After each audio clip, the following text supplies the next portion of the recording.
Sex worker, employer. In this era especially, ballerinas were sex workers.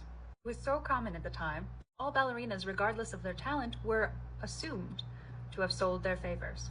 And Degas is king of depicting this.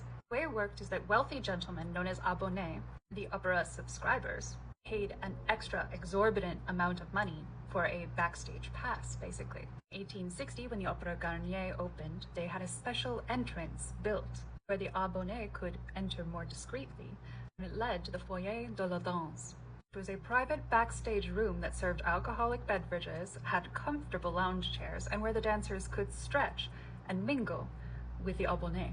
The Jockey Club de Paris was ostensibly formed for the patronage of the horse races. However, during the 19th century, they were arguably more famous for their patronage of the opera.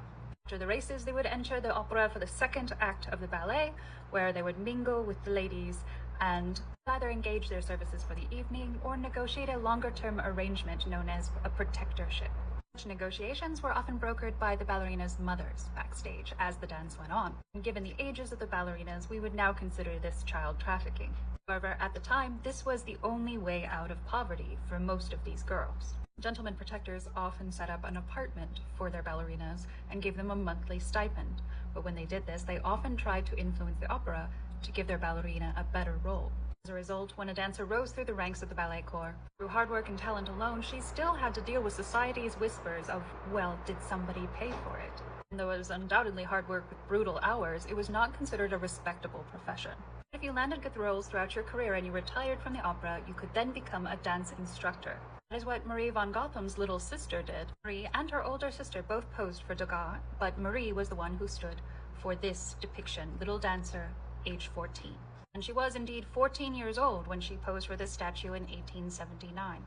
The statue wears real clothes because the model did not. To join the opera was a hard life. Although Marie's little sister was talented and avoided the fate, both Marie and her older sister engaged in sex work as negotiated by their mother. There are newspaper articles that confirm that fact, gossip rags actually, that judged Madame von Gotham for being particularly greedy. Madame von Gotham died in the opera in Paris, as her daughter was instructing younger dancers. Her older sister married and died in the countryside. The younger daughter lived a long and happy life instructing dance and never married. She's buried in the same Parisian cemetery as her mother.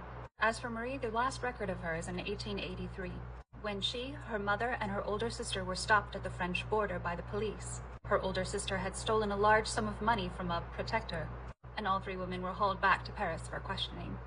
The older sister went to jail. But there is no further mention of Marie in history.